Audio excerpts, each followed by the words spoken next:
आज की जय। या कुन्देन्दुतुषारहारधवला या शुभ्रवस्त्रावृता या वीणावरदण्डमण्डितकरा या श्वेतपद्मासना या ब्रह्माच्युतशङ्करप्रभृतिभिर्देवैः सदा वन्दिता सा मां पातु सरस्वती भगवती निःशेषजाड्यापहा। जयांचे केलिया स्मरण होय सकळ विद्यांचे अधिकरण तेचे वंदो श्रीचरण श्रीगुरूंचे। जयांचे निआठवे शब्दसृष्टी अंगवे सारस्वतागवे जिव्हेशिये। वक्तृत्व गोडपणे अमृताते पारुखमणे रस होती वळंगणे अक्षराशी। भावाचे अवतरण अवतरविती निजखुण हातातडे संपूर्ण तत्वबोध। श्री गुरूंचे पाय जई हृदयी वसो निठाय तई एवढे भाग्य होय उन्मेषाशी। ते नमस्कारो नियाता सच्चिदानंदरूपाय विश्वोत्पत्त्यादिहेतवे तापत्रय विनाशाय श्रीकृष्णाय वयं नमः। यं प्रव्रजन्तमनुपेतमपेतकृत्यं द्वैपायनो विरह कातर आजुहाव। पुत्रेति तन्मयतया तरवोऽभिनेदुस्तं सर्वभूतहृदयं मुनिमानतोऽस्मि। जन्माद्यस्य यतोऽन्वयादितरतश्चार्थेष्वभिज्ञस्वराट् तेने ब्रह्महृदाय आदिकवये मुह्यन्ति यत्सूरयः।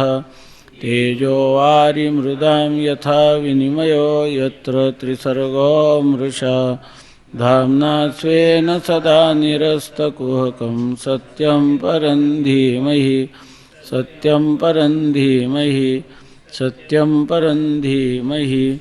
श्वेतपद्मासना देवी श्वेतपुष्पोपशोभिता श्वेतांबरधरा नित्या श्वेतगन्धानुलेपना श्वेताक्षसूत्रहस्ता च श्वेतचन्दनचर्चिता श्वेतवीणाधरा शुभ्रा श्वेतालङ्कारभूषिता।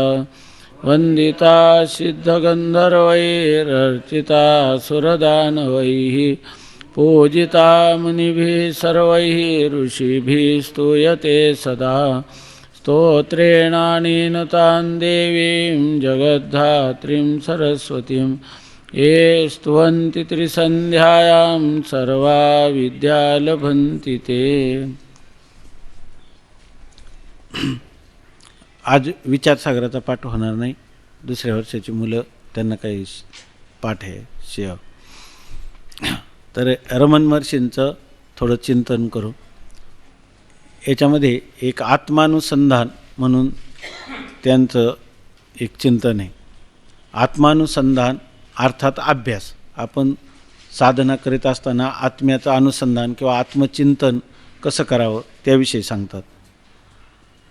आत्मानुसंधान का अभ्यास प्रारंभ करने वालों को श्री रमन अपनी मई विषयक आंतरिक अनुभूति पर ध्यान एकाग्र करने की तथा संभव हो तब तक उसे जारी रखने की सलाह देते थे। म्हणजे प्राथमिक स्वरूपात जे आपल्या आत्मचिंतन करायला प्रारंभ करतात त्यांच्यासाठी रमण महर्षी आपण अनेक वेळा सांगितलं की ज्यांनी 60 वर्ष अखंड निधिध्यास एकांतात राहून केला तर ते साधक लोकांना असा सल्ला देत होते की आपण मी कोण आहे या माझी मला म्हणजे माझ्या स्वस्वरूपाची मला अनुभूती किंवा अनुभव आला पाहिजे। याच्यासाठी पहिल्यांदा त्याने अत्यंत चित्ताची एकाग्रता केली पाहिजे आणि होईल तितकं जास्तीत जास्त वेळ त्याने मी कोण आहे याचं संशोधन केलं पाहिजे। आणि ते संशोधन जोपर्यंत आपल्याला कुठपर्यंत चालू ठेवायचं तर जोपर्यंत आपल्याला आत्मसाक्षात्कार होत नाही। आपला अनुभव शब्दाचा अर्थ आहे की त्याच्यामध्ये आता संशय नाही आणि विपरीत भावना होत नाही। आता मी म्हणजे देह आहे का मी मन आहे की बुद्धी आहे की मी सुखी दुःखी आहे की मी जन्ममरण धर्मवान आहे याविषयी जोपर्यंत संशय आहेत तर तोपर्यंत मी असंग निर्विकार ब्रह्मरूप आहे, मी सच्चिदानंद स्वरूप आहे, जन्ममरणाचा माझ्याशी काही संबंध नाही, सुखदुःखांचा माझ्या ठिकाणी कर्तृत्व भोक्तृत्वाचा माझ्या ठिकाणी यत्किंचित देखील संबंध नाही, असं त्याने प्रयत्नपूर्वक चिंतन करत राहो. आणि जोपर्यंत संशय आहेत तोपर्यंत त्यांनी मनन करत राहो आणि दुसरा कोणताही विचार करू नये. आपला सर्वात महत्त्वाचा विचार आहे की मी कोण आहे ऐसा करावा विचार, म्हणे ज्ञानेश्वर निवृत्तीचा. फक्त मी माझ्यावरचा म्हणजे बाहेरच्या जगावर कोणत्याही प्रकारचं आपलं लक्ष केंद्रित करायचं नाही. तिकडून आपलं चित्त काढून फक्त मी म्हणजे आत्मा, त्या आत्मेच्याच ठिकाणी चित्ताची एकाग्रता किंवा चित्ताचं केंद्रीकरण स्थिरीकरण करण्याचा होईल तितका जास्तीत जास्त प्रयत्न करावा आणि त्याच्यासाठी अधिकात अधिक वेळ त्याच्यासाठी द्यावा असं सांगतात. त्याने असं लिहिलं आहे की संभव हो तब तक, म्हणजे जितकं शक्य असेल तितकं. याचा अर्थ पहिल्यांदाच हा अभ्यासामध्ये 24 तास चित्ताची एकाग्रता होऊ शकत नाही, म्हणून हळूहळू ढाळे आपण हळूहळू जास्त अधिक वेळ आत्मचिंतनामध्ये खर्च करावा असं सांगतात. उनको कहा जाता था कि चित्त यदि दूसरे विचार की ओर चला जाए तो इसका ख्याल आते ही उसे मई की अनुभूति पर पुन्हा एकाग्र करना चाहिए. तर त्यांना विचारलं की आम्ही आत्म्याचा विचार करता करता मन अचानक बाहेर जातं आणि दुसऱ्याचाच विचार करतं, तर त्यावेळेला काय करावं. तर ते म्हणतात की पुन्हा तिकडून मन काढून पुन्हा आत्मस्वरूपाच्याच ठिकाणी स्थिर करण्याचा अभ्यास करावा. कारण याच्या पाठीमागं ज्ञानेश्वर महाराजांनी सांगितलं की मनाचं एक तत्त्व आहे किंवा मनाचे एक अशा प्रकारचा स्वभाव आहे की ज्या स्वभावामध्ये या मनाचे एकनिके जे देखील या गोडीच्या ठाया सोके म्हणून अनुभव सुखाची कौतिके दावित जायचे. जर आपण ते मन जर आत्मस्वरूपाच्या ठिकाणी लीन केलं असताना बहिर्मुख झालेल्या विषयासक्त किंवा विषयाचं चिंतन करणारं जे मन आहे त्या मनाच्या ठिकाणी कशा प्रकारचं विक्षिप्त झालेल्या मनाच्या ठिकाणी आनंदाची अभिव्यक्ती होत नाही, दुःख होतं.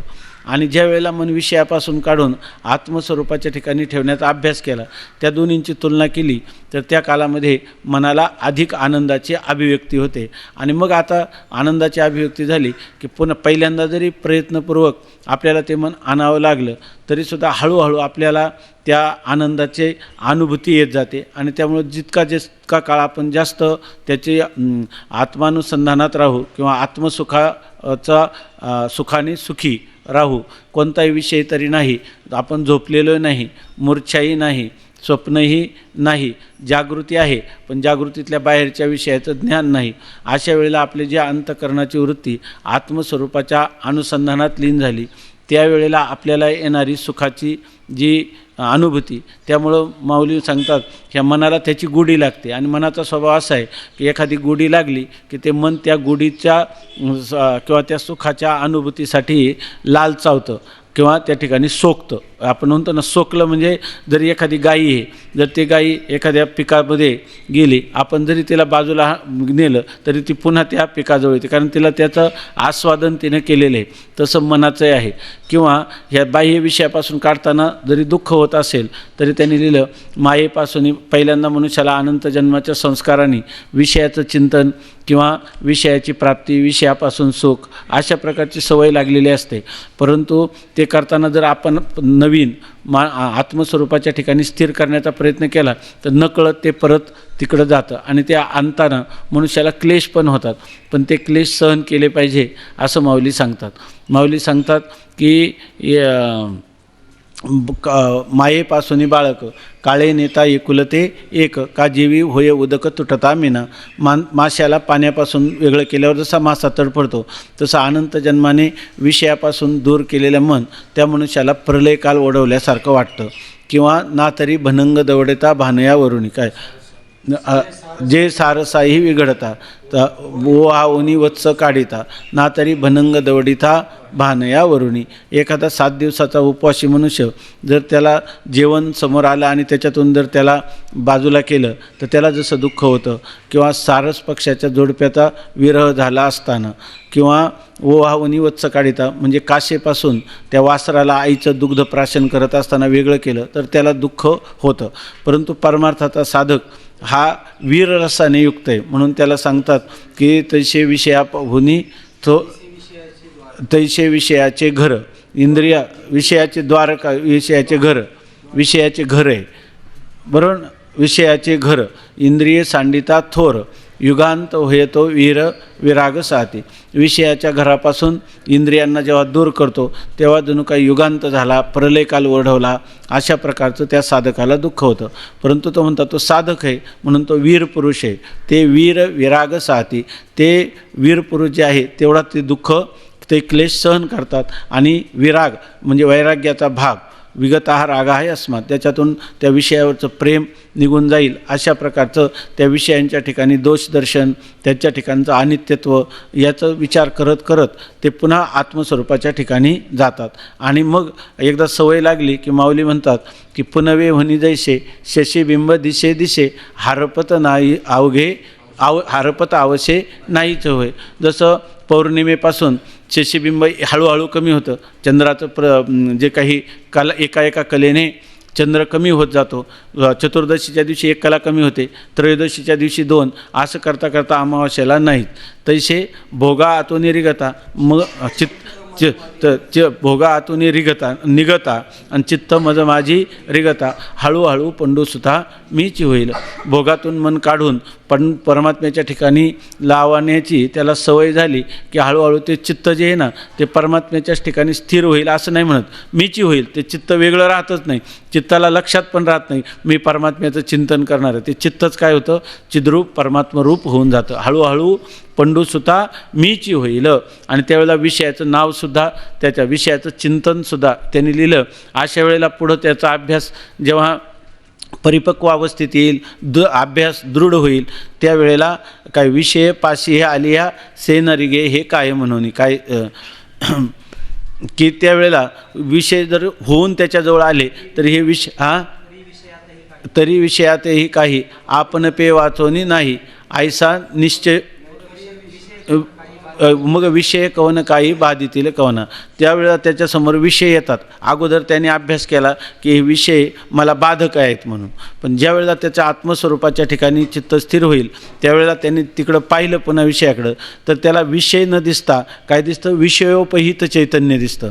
आणि विषयोपहित चैतन्य आणि आत्मचैतन्य हे दोन्ही एकच आहे. म्हणजे विषयातही काही आपण पे वाचवणी नाही, विषयसुद्धा माझ्या आत्मस्वरूपापासून दुसरं काही नाही. त्यामुळे आपल्या स्वरूपाचा आपल्याला भोग पण घेता येत नाही, कारण भोग घेण्यासाठी दुसरा लागतो. आता जर ते विषयसुद्धा माझं स्वरूप आहे तर कोण कोणाचा भोग घेईल. म्हणून त्या ठिकाणी त्याला विषयातही काही आपण पे वाचवणी नाही. मग विषय न सेवी, मग तो विषयाचं सेवन करणार नाही, हे काही वेगळं सांगायला पाहिजे का, आज सांगतात. आणि मी जे म्हणतो ती वेगळी. विषय पाशिया आलिया सेनरिगे हे काय म्हणून, विषय जवळ जरी आले तरी हे काय आहेत असं सुद्धा त्याला वाटत नाही. सुरुवात काय झाली, विषय घातक आहे, नंतर काय झालं, विषय आपला आत्मा आहे, आणि नंतर विषय आहेत याचा विसरसुद्धा, विषयी विसर पडिला निशेष अंगी ब्रह्मरस ठसावला, अशी त्याची स्थिती होते. म्हणून ते म्हणतात की ही साधकाची आपल्या साध्याकडं आत्मस्वरूपाचं अनुसंधान करताना वाटचाल अशा प्रकाराने त्यांनी करावी, असं रमण महर्षी सांगतात.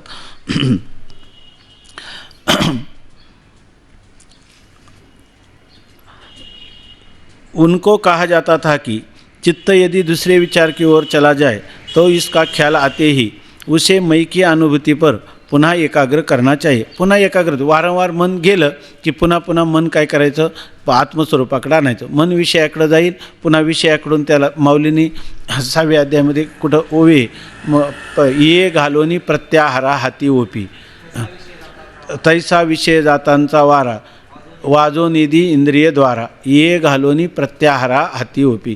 विषय जातांचा म्हणजे शब्दस्पर्श विषय यांचा जो समूह आहे त्याचा वारासुद्धा लागो निधी इंद्रिय द्वारा, इंद्रियांना लागूनच देत नाही वारा, म्हणजे इंद्रिय आणि विषय यांचा संबंधच होऊ देत नाही. त्याच्यासाठी तो अत्यंत कष्ट सहन करतो. पण त्याला माहीत आहे, आजच 13व्या अध्यायामध्ये गेले की अगोदरच त्या इंद्रियांचा आणि विषयाचा संबंध व्हायचा. म्हणजे त्यांनी सांगितलं की वमिलिया अन्ना अंगन लाळन घोटी जेवी रसना का अंगन सुया आलिंगना प्रेताचे. आणि पुढचे जळत घरी जळत विवरा विष खाणे नागवे जळत घरी न रिगवे व्याघ्र विवरा न वचवे वस्ती जेवी. धडाधडीत लोहरशी उडी न घालवे जैशी का न करवे उशी आजगराची. अशा प्रकारचं अजून आहे का काय तर अशा प्रकारचं जी स्थिती आहे, आजगराची कोणी उशी करत नाही. मग कारण आपल्याला अगोदर माहिती आहे आजगर म्हणजे आपल्याला गिळून घेईल. त्याप्रमाणे जर ह्या विषयाच्या नादी लागलं तर आपलं निश्चित अनर्थ झाल्याशिवाय राहणार नाही. म्हणून तो अगोदरच आजीचा पेना काय पायेचा पेना वाटवधा तरी आजीची होई जे सावधा. उद्याचा मुक्काम हा वाट मारू आपल्याला अडवणार आहे, तर आजच आपण सावध होतो की नाही. तसं किंवा जीवन वचता औषधा धावे जीवी. अगोदर आपल्याला जीव गेला नाही तोपर्यंतच आपण आरोग्य आपल्याला प्राप्त व्हावं म्हणून औषधासाठी जसं व्याधी पिढीला धावे वैद्याची घरा रोगाच्या परिहारा आपलिया, त्याप्रमाणे हा आजीची होई जे सावधा तैशी काय ऐशी दशा येईल पुढे तै मन होईल वेडे चिंतुनी ठेवी रोकडे आत्मज्ञान. म्हणून हा पुरुष अत्यंत सावध असतो आणि सावध राहावं असं सांगतात. ज्या ज्या वेळेला मन विषयाकडे जाईल विषयाकडून त्याचं प्रत्याहार करायचा म्हणजे विषयाकडून त्याला परत आणायचं. इंद्रिय आणि मन दोन्हींचंही. नुसती इंद्रियच जर विषयांपासून आवरून धरली तर त्याला काय म्हणतात एकेंद्रिय वैराग्य म्हणतात. आणि मनासहित जर इंद्रियांचं आपण आवर घातला तर त्या ठिकाणी मन आणि इंद्रिय विषयापासून दूर झाली आणि तीच इंद्रिय आणि मन आपण जर परमात्म स्वरूपाच्या ठिकाणी किंवा त्याच्या चिंतनामध्ये म्हणजे जप म्हणा ध्यान म्हणा देवदर्शन म्हणा जे काही आपल्याला जेणेकरून आपले अंतःकरण वृत्ती अंतर्मुख होईल असं जर केलं तर हळूहळू त्या विषयांचा विसर पडतो आणि आत्मस्वरूपाच्या ठिकाणी वृत्ती रम्मान होते आणि ती गोडी लागल्यानंतर पुन्हा पुन्हा तेच करत राहते. उलट काय गोडी लागल्यानंतर माझी मज झाली अनावर वाचा छंद या नामाचा घेतला असे. मग नंतरची अशी स्थिती आहे की त्यांनी जरी परमात्म्यापासून वेगळं होण्याचा विचार केला आपल्या अंतःकरण वृत्ती तरीसुद्धा ती त्याच्याकडं जात नाही. कारण ती त्याच्या ठिकाणी आता त्याला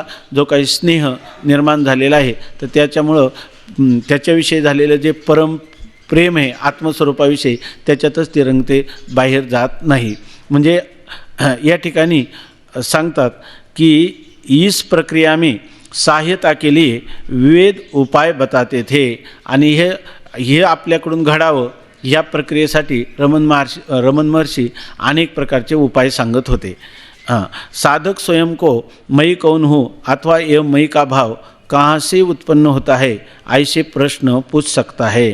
आता ते सांगतात की दोन गोष्टी आपलं चित्ताचं एकाग्र करायचं ना तर अशा वेळेस जेव्हा चित्त विक्षिप्त होतं म्हणजे विशेष न क्षिप्यते बहिक्षिप्यते जेणेकरून मन बाहेर धावतं त्याला म्हणतात विक्षेप. आणि अशा विक्षेप काळात आपण काय करावं तर एकच उपाय नाही. संतांनी अनेक उपाय केलेले, अनेक अधिकाऱ्यांना जशा परिस्थिती देश काल त्याचं प्रकृती त्याचे गुण जसे असतील त्याप्रमाणे अनेक उपाय सांगतात. तुम्हाला जो वाटेल तो उपाय करा. तर त्यापैकी पहिला उपाय ते सांगत होते अशा वेळेला त्यांनी विचार करावा मी कोण आहे. मी कोण आहे याचा विचार करायला लागला की आपोआप बाहेरचा विचार सुटला. म्हणजे अशा वेळेला मी कोण आहे नेमकं, मी देह आहे का, मी मन आहे का, मी बुद्धी आहे का, मी प्राण आहे का, अशा प्रकारचा विचार जर तो करायला लागला तर बाह्य विषयापासून त्याची वृत्ती जी आहे ती आपोआपच काय होते परान्मुख होते किंवा तिच्यापासून बाह्य विषयांपासून माघारी फिरते आणि विचार सुरू होतो. म्हणून मग त्याला एक पर्याय सांगितला मी कोण आहे याचा विचार करायचा. जे काही आपण पाठामध्ये किंवा वेदांताचं चिंतन केलं ते सगळं चिंतन कशासाठी मी कोण आहे, मी अहम ब्रह्मास्मी, मी ब्रह्म आहे, मी असंग आहे, मी निर्विकार आहे, मी त्रिकालाबाधित सद्रूप आहे, मी स्वयंप्रकाश चिद्रूप आहे की नाही, मी परम प्रेमास्पद असणारा आत्मा आहे आणि तो आत्मा व्यापक ब्रह्मरूप आहे, तो नित्य आहे, शुद्ध आहे, बुद्ध आहे, मुक्त आहे, तो स्वगत सजातीय विजातीय भेदरहित आहे. असं चिंतन करायला लागलं की हे चिंतन कोणाचं चाललं आहे आपल्या अंतःकरणावरती आत्मस्वरूपाच्या भोवती सारखी घुटमळते आहे की नाही. म्हणजे याच्यामुळं बाहेरचा जो विक्षेप आहे तो टळतो आणि आपल्याला ह्या अभ्यासामध्ये आपलं मन हळूहळू रम्मान व्हायला लागतं. म्हणून पहिल्यांदा जेव्हा विक्षेप होतो तेव्हा कुठून यायचं बाहेरून मनवृत्ती काढायची आणि मी जवळ आणायची. आता मी म्हटल्यावर लगेच चिदानंद रूप शिवोहम शिवोहम असं आपल्याला होणार नाही पण विचार तर सुरू होईल ना. त्या विचारामध्ये मग मी नेमका कोण असा विचार करता करता त्याची वृत्ती काय होईल, अधिक अंतर्मुख जाईल. पहिल्यांदा मी स्थूलदेह आहे का, मी सूक्ष्मदेह आहे का, मी कारण शरीर आहे का, मी महाकारण शरीर आहे का, तर नाही. शास्त्राचं चिंतन झालेलं आहे गुरूंच्या सहवासात आणि स्वतः त्याचं मनन करता करता त्याला मी असंग संत तेच सांगतात, शास्त्र तेच सांगतं. युक्ती करता करता वाटलं तर त्याला काही अनेक स्वप्नाधिकांचे दृष्टांत घेतो, रज्जू सर्पाचा दृष्टांत घेतो, आहे की नाही, शुक्ती रजताचा दृष्टांत घेतो, स्फटिकाचा फुलांचा संबंध संसर्गाध्यासाचा विचार करतो, स्वरूपाध्यासाचा विचार करतो आणि करता करता त्याला पुन्हा आपलं जे स्वरूप आहे ते अनिर्वाच्य आहे, त्या स्वरूपाच्या ठिकाणी दुसरा कोणताच पदार्थ नाही. चिंतन करणारी माझ्या अंतःकरणाची वृत्ती तरी त्या ठिकाणी आहे का, नाही. असा मी असंग आहे की त्याच्या ठिकाणी दुसरा कोणताही पदार्थ नाही. मत्ता मीचा विचार करता करता काय तर मत्ता परतरम नान्यत किंचित अस्ति धनंजय, माझ्याशिवाय दुसरा पदार्थच नाही. थोडक्यात काय, मीच मी आहे. तर मीच मी आहे तर मी या पदाचा तरी तो वाच्य आहे का, नाही. मग तिथं मी तरी कुठे, असं करता करता त्याला हळूहळू तो पहिल्यांदा त्याचं ध्यान आहे, आपलं धारणा आहे, अगोदर प्रयत्न आहे, नंतर करता करता ते एकाग्र चित्त होतं. तर तत्र प्रत्ययिकता अनता ध्यानम, त्याचं ध्यानामध्ये पर्यवसान होतं. अगोदर प्रत्याहार, नंतर धारणा, मग नंतर ध्यान, आणि करता करता त्याची चित्तवृत्ती जेव्हा आपल्या आत्मस्वरूपाच्या ठिकाणी लीन व्हायला लागते तेव्हा त्याला समाधी सुरू होतो. त्या समाधीमध्ये पहिल्यांदा सविकल्प समाधी असतो, त्याच्यामध्ये मी ध्यान करायला बसलेलो आहे, मी ध्यान करतो, परमात्म्याचं ध्यान करतो, परमात्मा ध्येय आहे, मी ध्याता आहे, मध्ये अंतःकरण वृत्तीचं काय आहे, ध्यान आहे. अशा प्रकारची त्याला जाणीव राहते. परंतु ती जाणीव जेव्हा अधिक करता करता अधिक गंभीर होईल त्यावेळेला त्याला स्वतःची जाणीव देखील राहत नाही आणि तो निर्विकल्प समाधीला प्राप्त होतो. विचार करण्याने सुरू झाला मी कोण आहे, आणि करता करता तो आपल्या स्वस्वरूपाच्या ठिकाणी लीन होऊन गेला. आणि मग असं जर त्याला एकदा त्याची झलक लागली तर तुकाराम महाराज म्हणतात त्याप्रमाणे आणू हाती गुंतला नेणे बाह्य रंग, वृत्ती येता मग बळ लागे. आपण दिवसभर जेवढं चिंतन करतो आणि त्याच्यामध्ये आपल्याला वाटत राहतं की मी आत्मा आहे, याच्यामध्ये काही संशय नाही, तरीसुद्धा आपल्याला जे पाहिजे तशा प्रकारचं समाधान मिळत नाही. त्याचं कारण आहे आपण केवळ हे शब्दाचं जर आपण अनुसंधान करत राहिलो किंवा शब्दाचाच वेध घेत राहिलो, जरी आपण या ठिकाणी हे आपलं साधन आहे आपल्या आत्मस्वरूपाकडे पोहोचण्यासाठी शब्द हे साधन आहे, पण शब्द हे साध्य नाही. मग आपण जर केवळ साधनाशीच झगडत बसलो आणि आपण कधी एकांतात बसून किंवा थोडं चिंतन केलं नाही आणि आपल्याला खरोखर मी आत्माच आहे असं जर आपल्याला निश्चय झाला नाही तर त्यामुळं आपल्याला समाधान प्राप्त होत नाही. आपल्याला वाटतं मी वेदांत, काही लोक काय म्हणतात आम्ही वेदांत शिकलो पण आम्हाला अनुभूती आली नाही. अनुभूती वेदांत शिकून वेदांत काय सांगतो, मी कोण आहे, त्या तुमच्या स्वस्वरूपाच्या ठिकाणी सगळा तुम्हाला विक्षेप कशामुळे, वृत्तीमुळं आहे की नाही. वृत्तीमुळं तुम्हाला विक्षेप आहे. आत्मस्वरूपाला खरी माया वगैरे दुसरी कोण नाही, आपल्या अंतःकरणवृत्ती हीच काय आहे, माया आहे. तिनंच तुम्हाला विक्षेप केला आणि तिला तुम्ही तसंच ठेवता आणि ब्रह्मानुभूती घ्यायला पाहता तर कशी येणार. मग ती जी ब्रह्मानुभूती घ्यायची असेल कधीतरी वृत्ती विवर्जित व्हायला पाहिजे ना. मग वृत्ती विवर्जित होण्यासाठी तुम्हाला वृत्ती विवर्जित होण्याचा अभ्यासच करावा लागेल ना. मग अभ्यास न केला तर त्या मनुष्याला शास्त्र म्हणतं, गुरूंनी सांगितलं, माझ्या बुद्धीला कळलं, पण हे सगळं कशावर आहे, सगळं बाहेरच आहे ना, आत्मस्वरूपाच्या ठिकाणी काहीच नाही.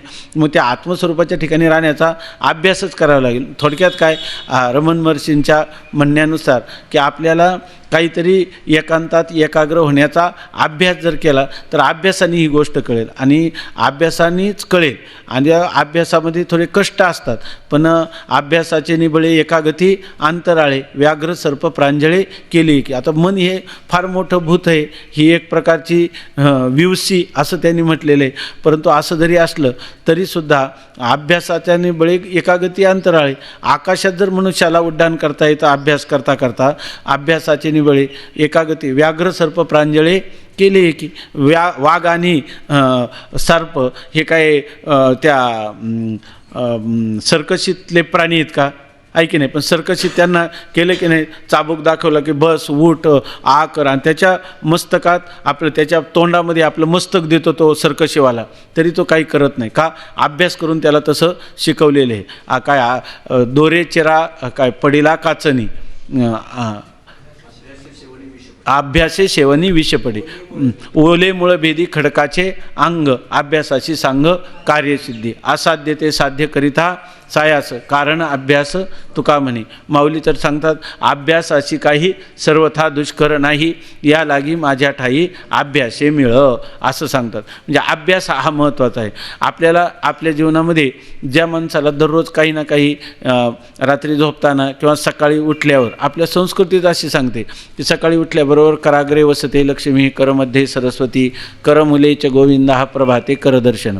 आपली सकाळची सुरुवातच जर झाली, सकाळी उठल्यावरच आज आपल्याला काय खायचं आहे किंवा आज आपल्याला कुठं जायचं आहे, हा विचार ज्या परमात्म्याने रात्रभर आपल्याला झोपेमध्ये सुखाची अनुभूती दिली, ज्या परमात्म्याने दिवसभर व्यवहार करून घेतले, पुन्हा रात्री आपल्याला झोपेमध्ये घातलं आणि पुन्हा सकाळी आपल्याला उठवलं, त्या परमात्म्याचं चिंतन करणं हे आपलं आद्य कर्तव्य आहे. आणि त्याच्यातसुद्धा कसं सांगितलं, जर आपलं प्रातस्मरण आहे ना, प्रातस्मरामी हृदय संस्फुरद आत्मतत्व. पहिल्यांदा काय आहे, प्रातःकाली काय आहे, प्रातस्मरामी हृदय संस्फुरद आत्मतत्व. आत्मतत्व तर नित्यच आहे ना, फक्त त्याचं स्फुरण करायचं. बुद्धी जी आपली बाहेर आहे ती आतमध्ये केली तर त्या बुद्धीचं अधिष्ठान त्याच्यामध्ये प्रतिबिंबित होतच आहे, ऐकी नाही. म्हणून पहिल्यांदा जर आपलं कर्तव्य असेल तर हृदयामध्ये म्हणजे मनामध्ये आत्मस्वरूपाचं चिंतन करणं. प्रातस्मरामी हृदय संस्फुरद आत्मतत्व. ते कसं आहे, सच्चित सुखम परमहंस गतिम तुरीयम, यत सुषुप्त जागर सुषुप्त काय, यत स्वप्न जागर सुषुप्त मवैती नित्यम तद्ब्रह्म निष्कलमहम न च भूतसंगहा. प्रातर्भजामि मनसा वचसाम वाच्यम, वाचो विभांती निखिला यदनुग्रहेण. आज दिवसभर बोलत राहणार, पण ज्याच्या अनुग्रहाने ही वाणी बोलते, वाचो विभांती, ही वाचादी शोभते, ती कशामुळं, यदनुग्रहेण, ज्याच्या अनुग्रहाने. पुढं काय, वाचो विभांती यदनुग्रहेण, वाचो प्रातस्मरामी हृदय संस्फुरदात्मतत्वं सच्चित सुखम परमहंस गतिम तुरीयम, यत स्वप्न जागर सुषुप्तमवैति नित्यम तद्ब्रह्म निष्कलमहम न च भूतसंगहा. मी हा काय पंचमहाभूताचा समुदाय नाही, तर मी काय आहे, नित्य निष्कल कलारहित असणारं ब्रह्म ते मी आहे. प्रातस्मरामी हृदय संस्फुरद आत्मतत्व. मी हृदयामध्ये स्फुरण पावणाऱ्या आत्मतत्वाचं चिंतन करतो. सच्चित सुखम परमहंस गतिम तुर्यम.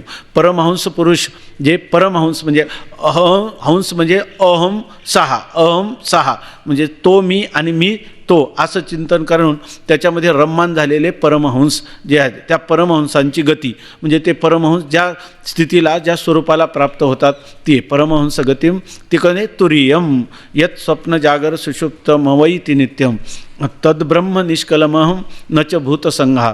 प्रातर्भजामि मनसा वचसाम वाच्यम. ते मनाला वाणीला काय अगोचर आहे.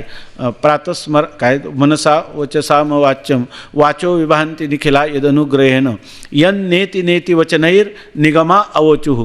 सगळे वेद ज्याला न इति म्हणजे तो परमात्मा कार्यरूप नाही, तो कारणरूप नाही, अशा प्रकारचं सांगतात. यन नेति नेति वचनैर निगमा अवचुः. सगळं वेदाने सांगितलेलं आहे. निगम म्हणजे वेद किंवा शास्त्राने त्याचा उद्घोष केलेला आहे. पुढं काय, तम देव देवमजम अच्युतम आहुरग्र्यम. त्या सगळ्या देवांचा देव अच्युत असणारा परमात्मा मीच आहे, असं त्याचं चिंतन करावं. किंवा स्थूलमानाने आपल्याला जर निर्विकार निर्गुण स्वरूपात स्थिती नसेल तरीसुद्धा आपली सुरुवात आपण सगुणापासून तर करू शकतो ना. म्हणून त्यांनी सांगितलं की पहिल्यांदा आपलं हे तर कर्तव्य सांगितलं, कराग्रे वसते लक्ष्मी. आपल्याला धनाधिकांची जरी आवश्यकता असली तरी त्याचं दैवत कोण आहे, लक्ष्मी. कराग्रे वसते लक्ष्मी. आपल्याला विद्या पाहिजे, करमध्ये तो सरस्वती आणि करमुले तो गोविंदा. गोविंद शब्दाचा अर्थ गो म्हणजे इंद्रिय, गो म्हणजे वाणी, गो म्हणजे वेदशास्त्र, वेद असा त्याचा अर्थ आहे. अजून गोचा एक दुसरा अर्थ, गो म्हणजे पृथ्वी. तर ह्या सगळ्या ज्या आहेत जे सगळे आपलं पालन करणारे आहेत. म्हणून आपण गो नाम इंद्रियांचं वाणीचं पालन करणाऱ्या देवतेचं, आपल्याला धनदात्या परमात्म्याचं, इथं धनसुद्धा एक उपनिषदामध्ये रईम काय सुभाष महाराज आहे त्याच्यावर एक बृहदारण्यक उपनिषदामध्ये खरं धन कोणतं आहे, आपल्या पंचदशीतल्या पहिल्या याच्यामध्ये एक आहे तो संदर्भ. म्हणजे खरी श्रीमंती आहे आत्म्याची श्रीमंती, आणि ती आत्म्याची श्रीमंती पाहिजे असेल आपल्याला तरी लक्ष्मीची उपासना आहे, सरस्वतीची उपासना आहे की ते ब्रह्मविद्येची ती देवता आहे, आणि ह्या सर्वांचा अधिष्ठान असणारा सच्चिदानंद रूप परमात्मा गोविंद हा, तर त्याचं आपण चिंतन करावं. म्हणून आपण दररोज सकाळी उठल्याबरोबर जर हे चिंतन केलं तर आपलं दिवसभर ते अंतर्मुख राहील. अशा प्रकारची प्रार्थना आहेत आपल्याकडं. कराग्रे वसते लक्ष्मी, करमध्ये सरस्वती, करमुले तू गोविंदा प्रभाते करदर्शनम. अर्थ आहे आणखी काय, प्रातर नमामि तमसाः परमर्कवर्णम पूर्णम, प्रातर नमामि तमसाः परमर्कवर्णम. अर्कवर्ण म्हणजे शुभ्र असणारा, म्हणजे निष्कलंक असणारा, विशुद्ध असणारा.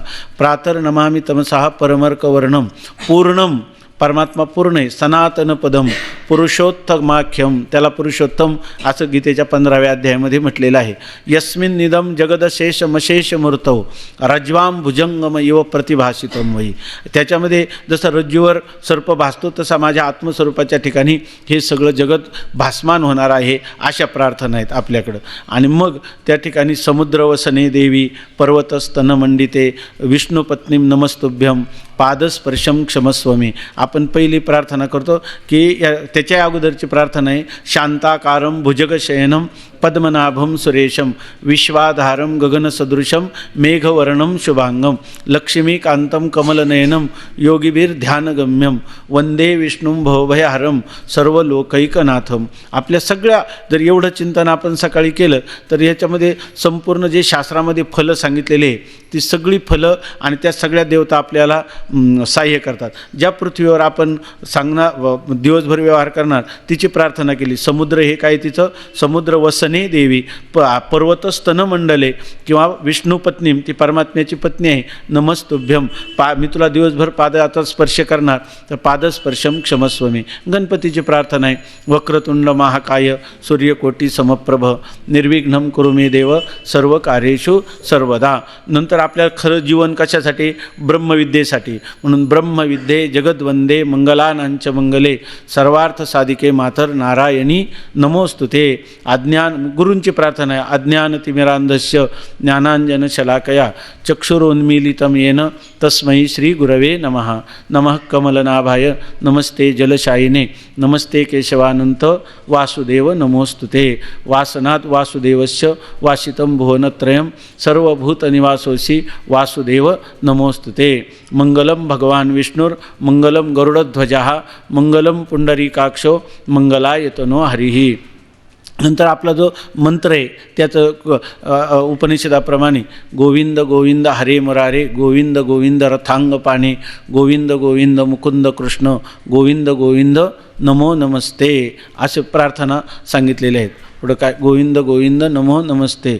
हरे राम राम राम हरे हरे हरे कृष्ण. उपनिषदातला मंत्र आहे हरे कृष्ण कृष्ण कृष्ण हरे हरे असं सांगितलेलं आहे. त्याच्यानंतर अयोध्या मथुरा माया सगळी जेवढी शास्त्रात सांगितली तेवढी तीर्थ केल्याचं पुण्य लागतं. अयोध्या मथुरा माया काशी कांची अवंतिका पुरी द्वारावती चैव सप्तैता मोक्षदायिका. मग सगळ्या भगवत भागवतांचं वर्णन केलं की संपूर्ण भागवताच्या पारायणाचं त्याला श्रेय लागतं. काय, प्रल्हाद नारद पराशर पुंडरीक व्यासांबरीश शुक शौनक भीष्मदालभ्यान रुक्मांगदार्जुन वशिष्ठ बिभीषणादीन पुण्यानिमान परम भागवतान स्मरामी. ब्रह्मा मुरारी त्रिपुरांतकारी भानू शशी भूमिसुत सगळ्या ग्रहांची कृपा राहील. आपल्याला मंगळ छेडणार नाही, शनी छेडणार नाही, त्रास देणार नाही. काय, गुरुश्च शुक्र शनी राहू केतवः कुर्वन्तु सर्वे मम सुप्रभातम. आणि आपलं दैवत हे ब्रह्मचर्याचं म्हणून अंजनी नंदनम अंजनी नंदनम वीरम जानकी शोकनाशनम कपीशमक्षांतारम वंदे लंका भयंकरम उल्लंघ्य सिंधो सलिलं यह शोकवह्निं जनकात्मजायां आदाय तेनैव ददाह लंकां नमामि ते प्राञ्जलिराञ्जनेयं मनोजवं मारुततुल्यवेगं जितेन्द्रियं बुद्धिमतामोरिष्टं वातात्मजं वानरयूथमुख्यं श्रीरामदूतं शरणं प्रपद्ये. करारविन्देन पदारविन्दं मुखारविन्दे विनिवेशयन्तं वटस्य पत्रस्य पुटे शयानं बालं मुकुन्दं मनसा स्मरामि. श्रीकृष्ण गोविंद हरे मुरारे हे नाथ नारायण वासुदेव जिभे पिबस्वामृतमेतदेव गोविंद दामोदर माधवीत.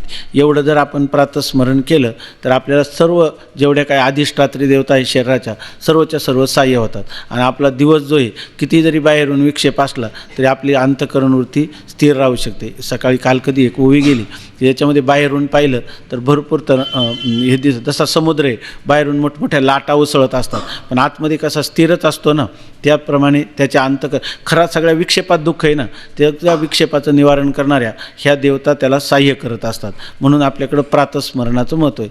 तसंच रात्री झोपताना सुद्धा वेदातले मंत्र आहे तन्मे मना शिवसंकल्पम असतो. आपल्या मनाचं संकल्प चांगले व्हावेत असंच करावं आणि जरी मंत्र आपण म्हटलं नाही तर त्या मंत्राची जी अधिष्ठात्री देवता आहे आपलं इष्टदैवत आपल्या इष्टमंत्राचं चिंतन करत करत आपण झोपेमध्ये गेलो आणि पुन्हा ते चिंतन करत उठलो तर रात्री झोपेमध्ये सर्व प्रकारे आपल्याला चिंतन केल्याचंच फल लागतं.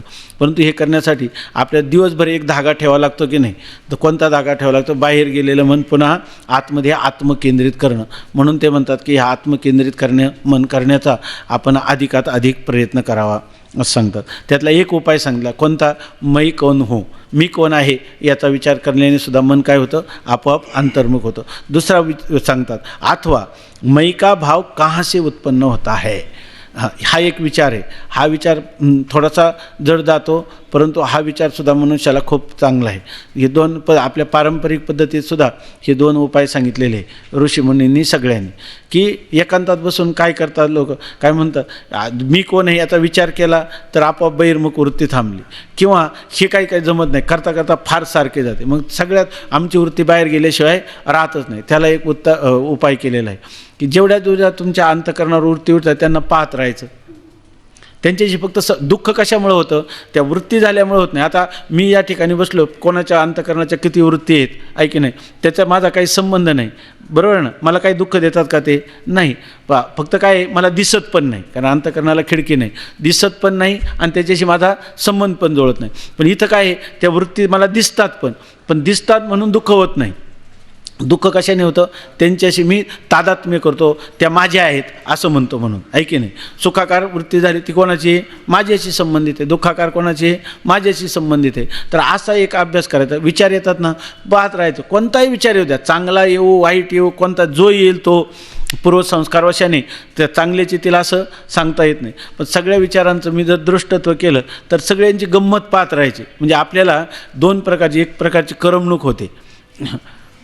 जसं आपण सिनेमा पाहतो तो खोटा आहे की नाही हे आपल्याला माहीत असतं की नाही. मग त्याच्यामध्ये जेव्हा चांगुना त्या उकळात त्या चिल्या बाळाला कुटते ते पाहत राहतोच की नाही आपण का बरोबर आहे की नाही. का आपल्याला वाटतं कधी तो आता मरण पावला आहे कारण काय तर नाटकवाल्याला जर माहिती आहे हे खरं नाही तर आपण तर तिकीट काढून गेलो वेडे असल्यामुळं आहे की नाही की त्याच्या खोटा असताना पाहायला बरोबर आहे की नाही.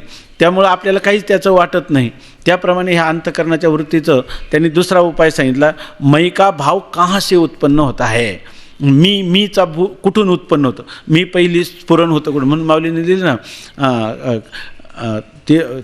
ते वस्तुगामी सर्वांच्या हृदयदेशी मी अमुका आहे ऐशी बुद्धी स्फुरेजे अहर्निशी ते वस्तुगामी. असं पाहताना मीचा शोध लागतो. तुम्ही म्हणा ही कशासाठी वेगळी साधना सांगितली तर ह्याच्यामध्ये हे काय घडतं हे सगळं तो पाहत राहतो म्हणजे हे सगळे दृश्य आहे. बरं ते दृश्य स्थिर आहे का अस्थिर आहे अस्थिर आहे. एकदा गेलं सारख्या पडद्यावर जसं एक चित्र गेलं दुसरं चित्र आलं तसं या मनोरूपी पटलावर सारखे एक चित्र येत राहतात. आणि हे चित्र पाहणारा जो आहे पाहणारा काय ज्या एकच बल्ब असतो आणि त्या बल्बामध्ये पडद्यावर चित्र बदलत असतात. तो जो प्रकाश आहे तो प्रकाश एकरूपच आहे की नाही त्या ठिकाणी तसा मी एकरूप ह्या सगळ्या चित्रांना पाहतो. जर मी त्या चित्राबरोबर गेलो असतो तर पहिलं चित्र नंतरचं चित्र याचं अनुसंधान तरी राहिलं असतं का राहिलं नसतं. अनुसंधान ज्या अर्थी राहतं त्या अर्थी मी त्याच्या अगोदर मी आहे ते गेलं तरी मी आहे ते आहे तरी मी आहे. मग आता हे चित्र पाहता त्याला कोणाचं दर्शन होतं आपलंच दर्शन होतं. आणि आपलं दर्शन कोणतं होतं मी नित्य आहे. बरं त्याच्याशी माझा संबंध आला नाही म्हणून मी असंग आहे. त्या विकाराचा माझा संबंध आला नाही मी निर्विकार पण आहे. ते अनेक होते मी एक आहे मी एकरूप पण आहे की नाही मी एकरूप पण आहे. बरं त्याच्या ठिकाणचे जे विकार झाले ते विकार झाले नाही म्हणजे मी शुद्ध पण आहे. आणि त्यांचं मला कळलं म्हणून मी बुद्ध पण आहे, म्हणजे मी ज्ञानस्वरूप पण आहे, अशाही प्रकारचा विचार होतो. म्हणून काही लोक जे ना ते माळा जपत नाहीत किंवा कुठं तीर्थाटन करत नाही, लोक म्हणतात यांना सांप्रदायिक वळण नाही. सांप्रदायिक वळण नाही, तो अंतरंग साधना करतोय. अंतरंग अशा प्रकार हा एक उपाय आहे. उलट आपण फार स्थूलमानाने उपाय करतो आणि म्हणून आपल्याला तशा लोकांचं महत्त्व वाटत नाही. आम्हाला वाटतं की आमची गाथा पाठ आहे, आमचा अमकं पाठ आहे, परंतु ज्याच्यासाठी करायचं त्याच्याजवळ तो चाललेला आहे ना. हा उपाय ऋषीमुनींनी कथन केलेला आहे आणि त्याच्यामध्ये तो उपाय काय सांगितला की मैका भाव कहासे उत्पन्न होता है. हां, आता ही गोष्ट आहे. ते म्हणतात की साक्षी भाव झाला, तर ही काही सगळी सर्वात शेवटली अवस्था नाही. हे आम्ही जे सांगतो ते प्राथमिकातलं उंच कोटीचं सांगितलं. हा आलं लक्षात सांगतो. तर आता एक गोष्ट आहे, आपण वेदांत शिकतो त्यामुळे ही शंका येणार. तुम्ही जी शंका केली आणि ती आलीच पाहिजे, प्रत्येकाला आलीच पाहिजे. जर मनुष्य खरा वेदांत शिकत असेल, झालं मी साक्षीभाव, मग काय आता साक्षीभाव झालं की झाली का पराकोटी, असं झाली का पराकोटी. कारण साक्षीभावात आपण हे जे तत्वविवेक प्रकरण आहे, पहिलं प्रकरण तर चिंतन केलं तर साक्षीभावापर्यंत तो गेला असं स्पष्ट झालं आहे की नाही. काय तो श्लोक काय आहे, चौथा 5वा श्लोक काय आहे पहिल्या प्रकरणातला तत्वविवेकातला. क्रमाने म्हणा. हां, 6वा, हां 7वा. हां, मासाब्द युग कल्पेषु गतागामीष्व अनेकदा नोदेति नास्तम इत्येका समिद एषा स्वयंप्रभा. स्वयंप्रकाश असणारा साक्षी, त्याचं ज्ञान झालं की नाही, तो कधी उत्पन्न होत नाही आणि कधी नाशही पावत नाही. काय सुरुवात काय आहे, मासात एका दिवसाचं जसं आहे तसं किती मास युग कल्प मनवंतर गेली तरी ही जी संवित आहे, हा जो साक्षी आहे तो एकरूपच आहे की नाही याचं ज्ञान झालं. आणि स्वतः अनुभव घेतो की नाही, द्रष्टा हा दृश्याहून भिन्न आहे, दृश्य अनित्य आहे. अजून त्याला दृश्याच्या मिथ्यात्वाचंही ज्ञान झालं नाही, तरीसुद्धा हा मनुष्य कितीतरी पटीने आनंदात राहू शकतो की नाही, राहू शकतो आहे की नाही. पण मग झाली का याच्या जीवनाची परिपूर्णता, महाराजांना ते विचारायचं. तर होत नाही. म्हणून पुढं कोणता श्लोक सांगितला, उपदेश. हां, इत्थम सच्चित परानंदम आत्मायुक्त्या तथाविधम परम ब्रह्म तयोश्चैक्यम उत्सुत्यंतेषु उपदिश्यन्ते. आता साक्षीभावापर्यंत जर हा गेला असला तर आता त्याचं काय राहिलं, त्याचा आत्मा मी असंग निर्विकार आहे, तो मी परिच्छिन्न आहे का व्यापक आहे. मग व्यापक झालं तर आता जेव्हा तो साक्षीभावात राहतो तर मी साक्षी आहे, मीच साक्षी का तुम्ही सगळे साक्षी आहेत असं कळतं, मीच साक्षी आहे. मग त्या साक्षीच्या ठिकाणी परिच्छिन्नता आहे की नाही.